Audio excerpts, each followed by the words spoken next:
एक समय काशी नगरी में भगवान शिव स्वयं काल भैरव के रूप में निवास करते थे। पुराणों के अनुसार ब्रह्मा, विष्णु और महेश के बीच सृष्टि का सर्वोच्च देव कौन है, इस विषय पर वाद विवाद हुआ। विवाद इतना बढ़ा कि ब्रह्मा जी ने पांचवा सिर उत्पन्न कर लिया और विष्णु जी को अपने से नीचे बताने लगे। यह देख भगवान शिव को क्रोध आ गया। उन्होंने अपने क्रोध से एक अत्यंत भयानक रूप धारण किया, जिसे काल भैरव कहा गया।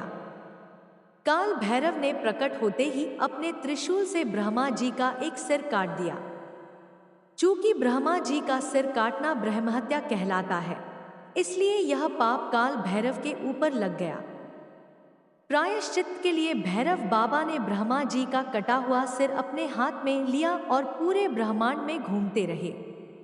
जहां भी जाते लोग इन्हें भिक्षाटन मूर्ति कहते।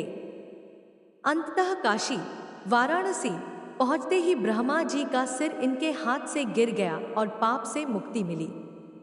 तभी से काशी को मोक्षदायिनी नगरी कहा जाता है और काल भैरव को उसका कोतवाल माना जाता है। भैरव बाबा का महत्व। काशी में कोई भी साधना या यात्रा भैरव बाबा के दर्शन के बिना पूर्ण नहीं मानी जाती। मान्यता है कि भैरव बाबा अपने भक्तों को अकाल मृत्यु और भूत प्रेत से बचाते हैं। विशेष रूप से कालाष्टमी के दिन इनकी पूजा करने से जीवन के सारे संकट दूर होते हैं। अगर आप चाहें तो मैं आपको कल भैरव के चमत्कार और उनसे जुड़ी एक लोक कथा भी सुना सकता हूँ, जो गांवों में आज भी कही जाती है। सृष्टि के प्रारंभ में ब्रह्मा, विष्णु और महेश, इन तीनों के बीच यह चर्चा होने लगी कि सर्वोच्च और सर्वशक्तिमान कौन है। ब्रह्मा जी का मानना था कि वे सृष्टि के रचयिता हैं, इसलिए श्रेष्ठ हैं।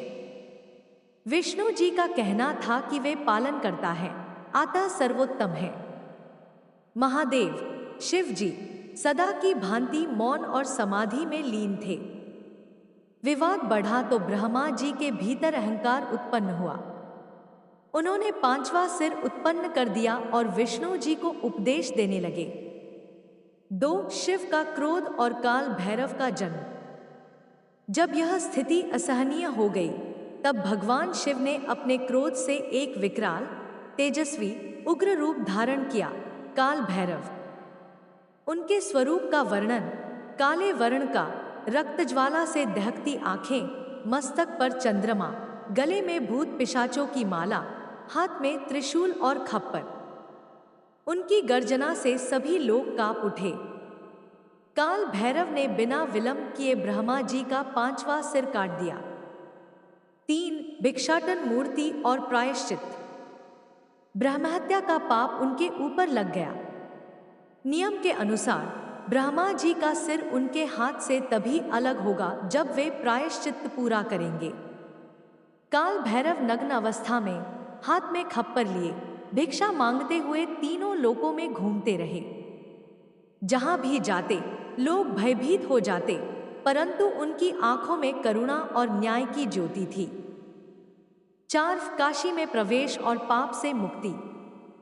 लंबी यात्रा के बाद वे काशी पहुंचे।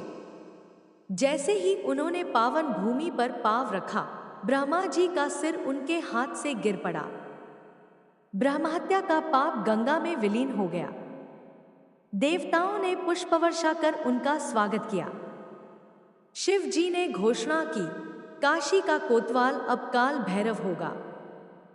5 काशी के कोतवाल का दायित्व।